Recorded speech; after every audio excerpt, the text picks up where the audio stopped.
Warning: why Wall Street just bought your basement, the 2026 storage trap. The lock clicks before he finishes the sentence. His code turns red. A printer down the hall spits out an auction notice with his unit number on it. On his phone, an email. Rate adjustment effective immediately. $20 more this month. $40 next. He stares at the corrugated door and does the math in his head.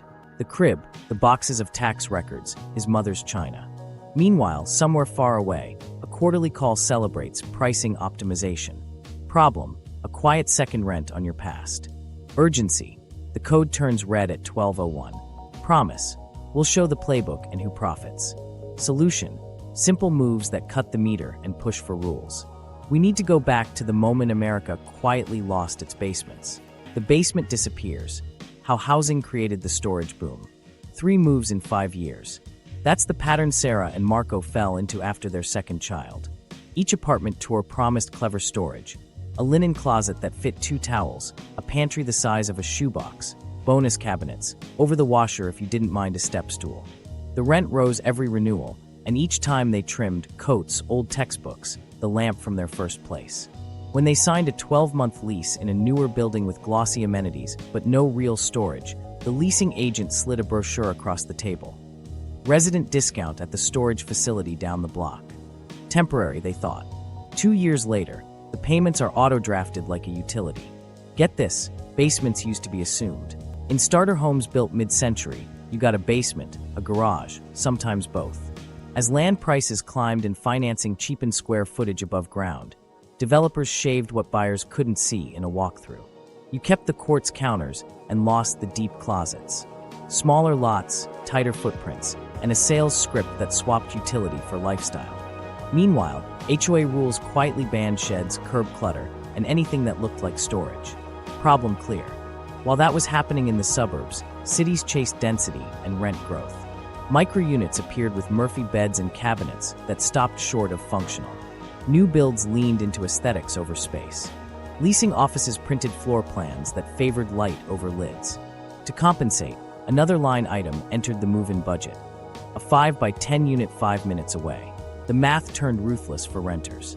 Moving every 12 months isn't just a truck and a Saturday. It's paying to keep life intact between apartments that never line up perfectly. A month of overlap becomes 3. The storage contract bridges the gap. And even when the move settles, the unit doesn't. The new place still lacks closets. The stroller the toddler outgrew might go to the next baby. The box of tax records can't be tossed yet. The rent increase notification arrives, and the storage payment barely registers. Smaller than the Netflix, certainly less painful than first and last month's rent. Developers understood incentives. You can't build larger basements on a pro forma that's measured in sellable square feet, especially when financing rewards amenities that photograph well. A gym sells faster than an 8-foot closet. A rooftop deck beats a garage. Fees replace space. Pet rent package service. Storage lockers in the hallway that hold a suitcase and a broom. A rented unit down the block fills the gap and doesn't weigh on the building's yield.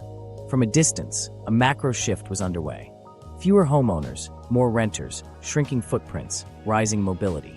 Wages didn't track housing costs, and families carried more life transitions. Divorce, downsizing, caregiving. Each one a spike in the need for temporary space. Temporary kept stretching. A 2-month bridge became 6, then 12. The $79 intro rate turned into $119 after the promo ended, then slid to $137 with a polite email about market conditions. Meanwhile, something else was happening across town. Older houses with generous basements became hot renovation targets. Finishing a basement meant a media room, a guest suite, an office. The leftover shelves where holiday bins lived transformed into drywall and recessed lights.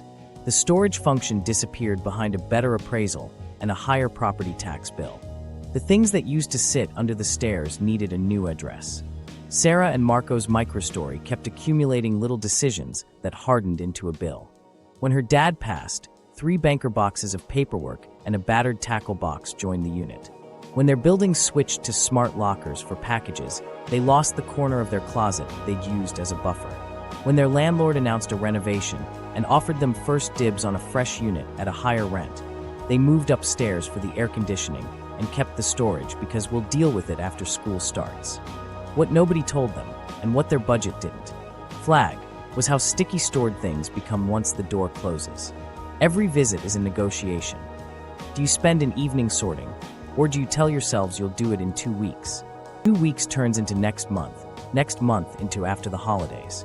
The debit runs, the unit stays. Zoom out, and you see why an entire industry slid into this scene.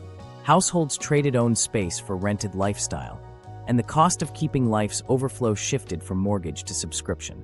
It's tidy for everyone except the person paying. Developers hit their numbers, buildings market wellness instead of closets, and families outsource space to a keypad and a rolling door. Here's where the housing story collides with finance.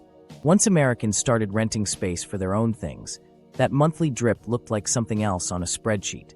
Predictable cash flow. Small units multiplied across neighborhoods, and temporary behavior hardened into habits portfolios could model.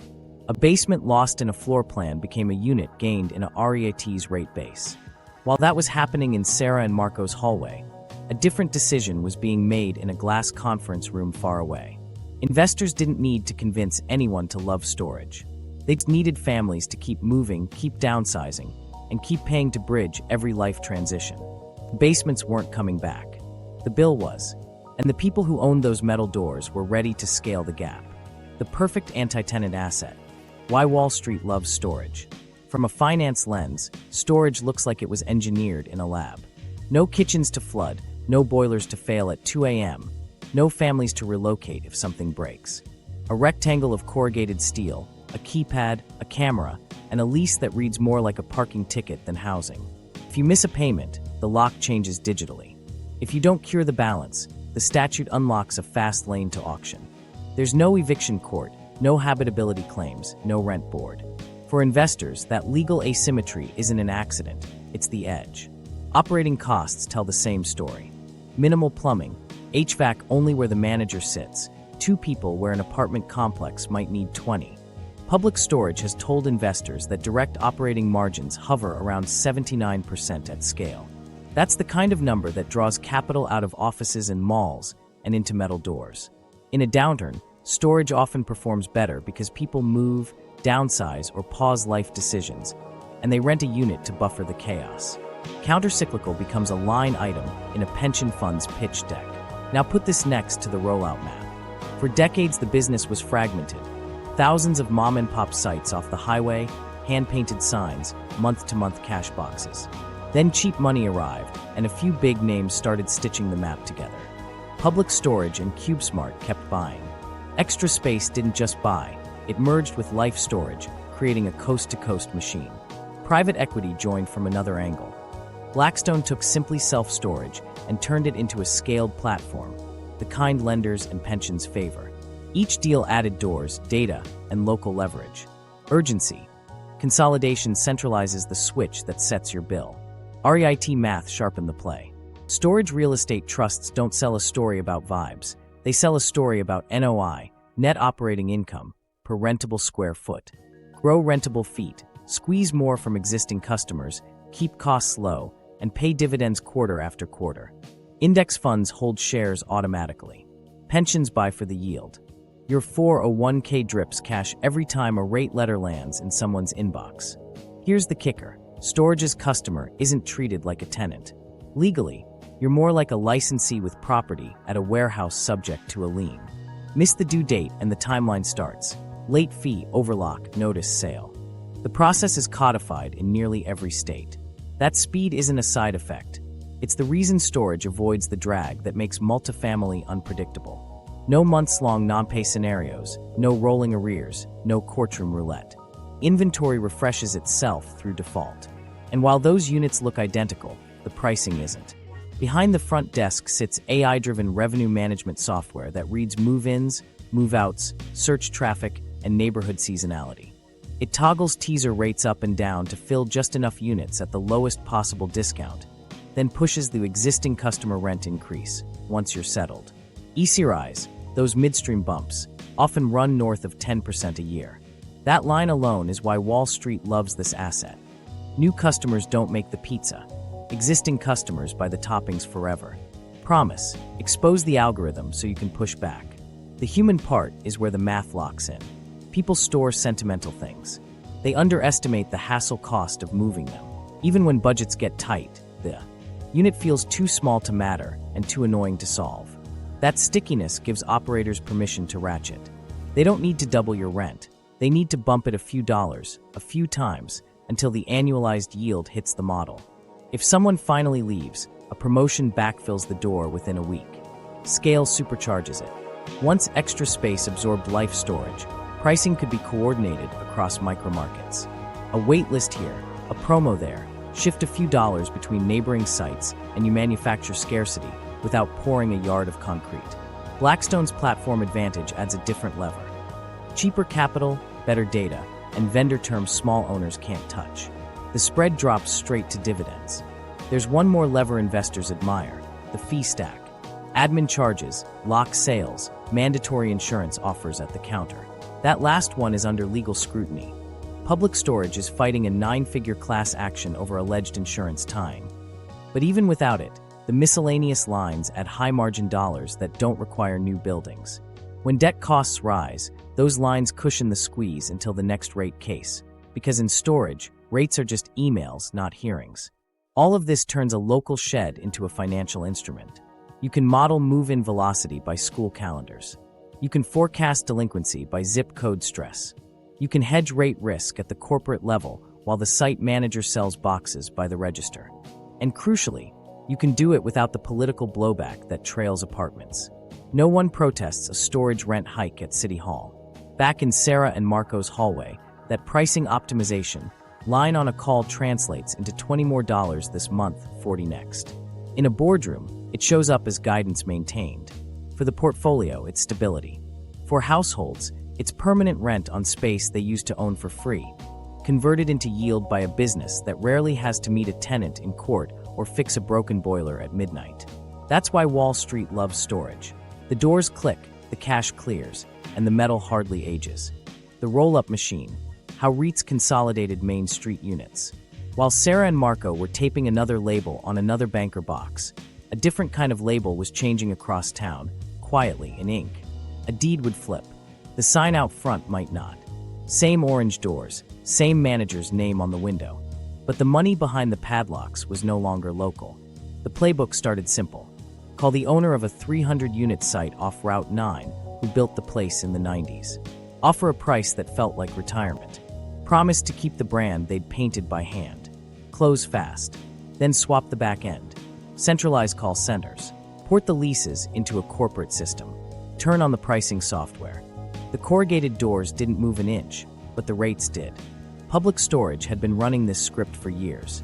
Extra Space ran it faster, and then did something bigger. It didn't just acquire. It merged with Life Storage, stitching 2 national maps into one.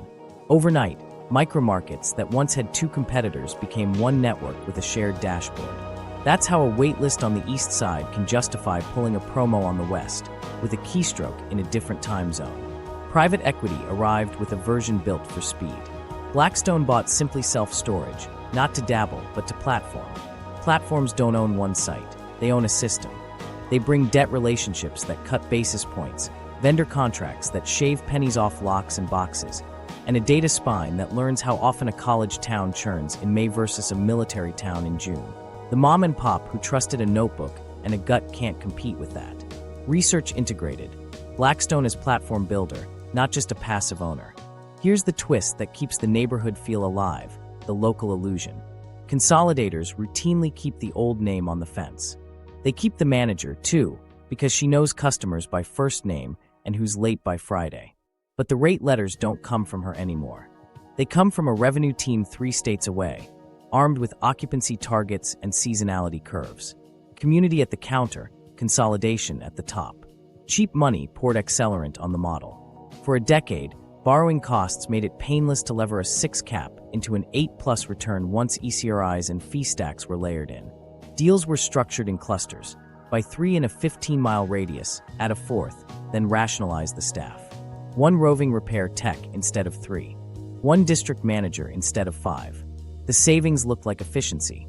They showed up as margin. Meanwhile, the software made the whole thing hum. Once acquired sites fed data into a single brain, patterns emerged that one operator alone couldn't see. Which zip codes tolerated a $6 bump without calls? Which funnels, Google Ads, drive-by, apartment referral, converted longer-staying customers? Promotions were no longer a whiteboard special. They were A/B-tested campaigns. The intro rate on Main Street wasn't a guess. It was a controlled experiment. Sellers often believed they were handing off to a caretaker who would invest in roofs and doors. And to be fair, the new owners did pave lots and install security cameras because a safe-looking site rents faster. But the real investment was in the switch that controlled price. Once that flipped, the timeline compressed. 90 days after close, existing customer increases were scheduled. 6 months in, ancillary fees were harmonized. A year out, the site's performance matched the model that justified the purchase. Not every roll-up was smooth. Oversupply in Sunbelt boomtowns made some clusters fight each other for move-ins, free months stacking like coupons. Consolidation insulated the biggest players. If Extra Space owned 4 of the 7 sites at a congested interchange, it could decide where to bleed and where to harvest. A promo here, a pause there, average yield intact. Small operators caught between them couldn't afford the chessboard. For customers, the shift showed up as sameness. The website looked familiar across brands. Insurance offers sounded identical. The late fee ladder matched down to the day count. That wasn't coincidence, it was standardization. Once a practice proved profitable in one market, it became doctrine in 50. The speed of copying increased with every acquisition. Regulators didn't blink much, because no single portfolio crossed a monopoly threshold within a city the way a cable franchise would. Storage is atomized. A 3-mile radius defines competition. But if 3 companies own most of what's inside that radius, they don't need a conference call to align. They need the same software reading the same weather, and the same demand bulges. The outcome rhymes on its own. In the background, index funds kept buying the REITs, pensions soaked up the yield, and the dividend machine reinforced the next deal. Guidance promised stable growth. Acquisitions made it true. That flywheel only needed one thing from the street level: predictable bump tolerance. The roll-up delivered it by turning scattered sheds into a coordinated grid. Back in the hallway, Sarah and Marco never saw a press release. They saw a new logo on the receipt and a slightly different font on the email telling them their market rate had been updated. Unknown to them, across town, a closing table clicked. Another unit folded into a portfolio. The manager smiled and taped up a new ownership, same great service sign. Behind her, the pricing screen refreshed, and the machine moved on. The algorithm of scarcity, dynamic pricing, and behavioral lock-in. From the counter, it looks like a friendly discount board. From the back office, it's a dashboard. Move-ins, move-outs, search clicks, call volume, neighborhood seasonality. Everything lands in an AI-driven revenue management system, RMS, designed to tug one lever at a time. The goal isn't a full house. It's the right mix of paid doors at the highest possible average, with just enough vacancy to keep the promo faucet open. Like airlines and hotels, the price you saw this morning might not be there by lunch. Here's how it works in practice. The system watches occupancy inch toward a threshold, say, 88% on 5x10s. Intro rates drift up $5. If inquiries soften, a weekend-only promo appears on the site, but not on Google Ads. If a nearby competitor fills, the teaser shortens from first month free to first 2 weeks half off. Every tweak is an experiment, measured by length of stay and likelihood you'll accept a raise after 90 days. That second number matters more than the first. Once you're in, the real machine starts. Existing customer rent increases, ECRIs arrive like weather. $10 here, $12 there, frequency tuned to your zip code's churn history. The system learned that most people don't move out over a small bump. It learned that sentimental items extend stays. It learned that a Friday email pushes fewer cancels than a Monday. It learned that each additional trip you make to the unit increases your tolerance for the next raise. None of that is personal. It's math smoothing your resistance into yield. Scarcity isn't just price, it's timing.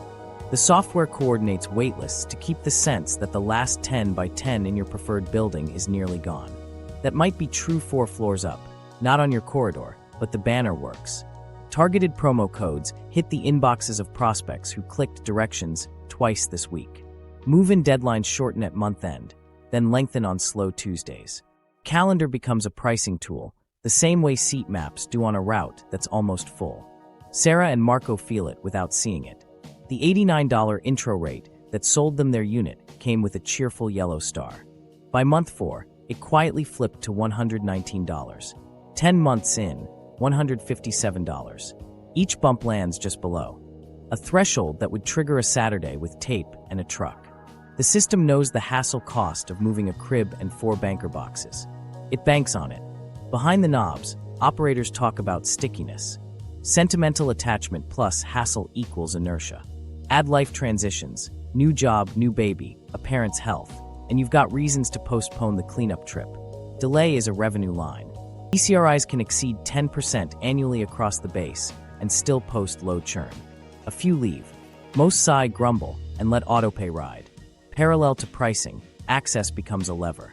Smart locks and apps make enforcement instant. Miss a payment and your code stops working. Pay on your phone and the door blinks green before you reach it. 2 clicks between overlock and forgiveness.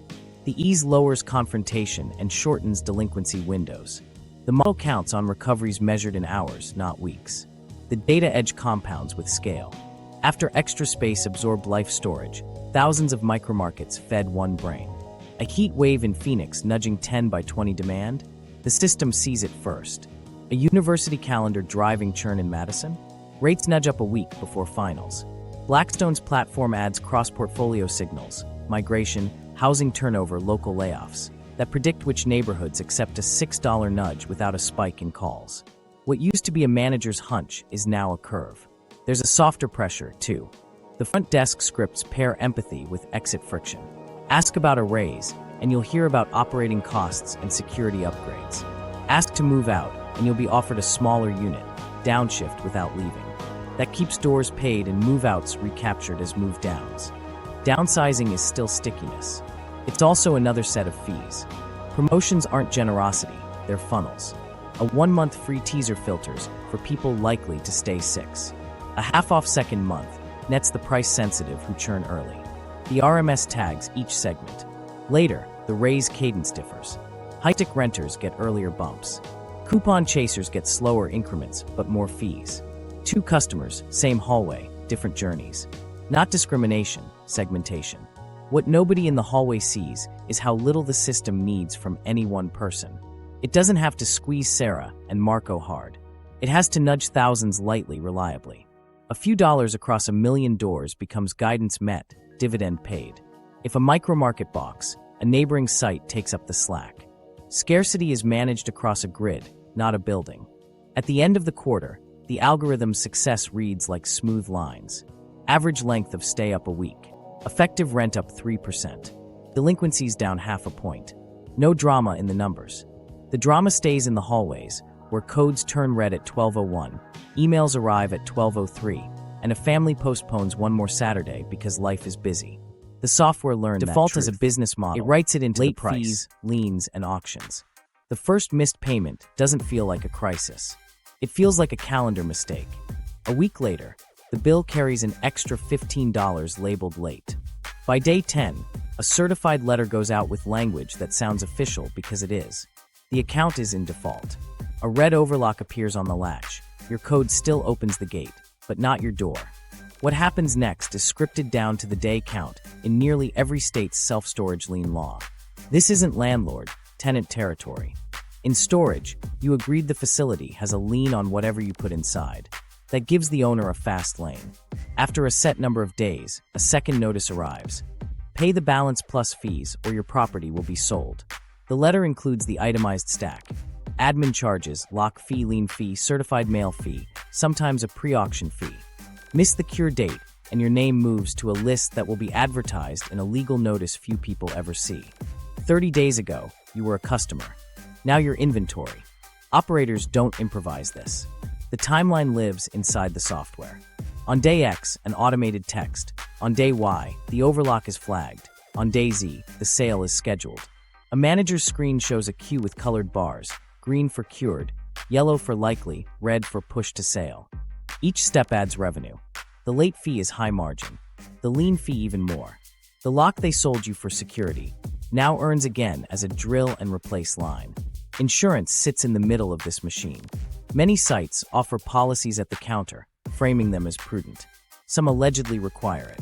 Public Storage faces a class action seeking roughly $100 million over claims it tied mandatory insurance to rentals. Regardless of brand, the policy small print often excludes the very losses renters assume are covered: vermin, mold, and moisture. When a claim is denied, the unit still owes. The fee stack is indifferent. Research note: this lawsuit centers on alleged tying, not a final judgment. What nobody in the hallway sees is how default behaves in the model. A portion of accounts rolling 30, 60, 90 days is assumed. Those balances accrue fees that may never be fully collected, but the process yields money even before a sale. For the units that do cross the line, the auction is not a TV show. It's a clearance mechanism. The goal isn't to prize the rare antique. It's to zero a door and reset it for a new customer at a higher rate. Auction day is brisk. A third-party platform lists units with 5 photos and a lot number. Bidders are resellers who know how to move bulk. The facility recovers only what's allowed by statute: rent due, fees, disposal costs. If anything remains, it's supposed to be held for the former renter. Often, there's nothing left. The rest, the baby clothes, the papers, the tackle box, turn into work for someone with a pickup and a weekend. Meanwhile, the software logs a success. Delinquency cleared, door available, ECRI opportunity restored on the next occupant. The cycle is tidy. A fraction of customers will default, a sliver will be sold, the remainder will pay fees or catch up. At scale, that pattern stabilizes cash flow. It's not an accident. It's a feature the industry refined against the friction that slows apartments. This is where the human stories go quiet. A renter laid off in June stretches a week, then 2, planning to catch up after a contract starts. The lien notice lands the same day the new job's onboarding slips. A grandmother keeping her late son's belongings misses a certified letter because she works doubles. A small contractor's tools sit behind a red lock after a slow month. Each believes it's temporary. The clock says otherwise. Operators will tell you procedure exists to protect everyone: clear rules, published timelines, lawful sale. And that's true as far as it goes. But the incentives sit behind the glass. The cadence of fees, the low cost of enforcement, the ability to convert a personal crisis into a cleared ledger without a judge.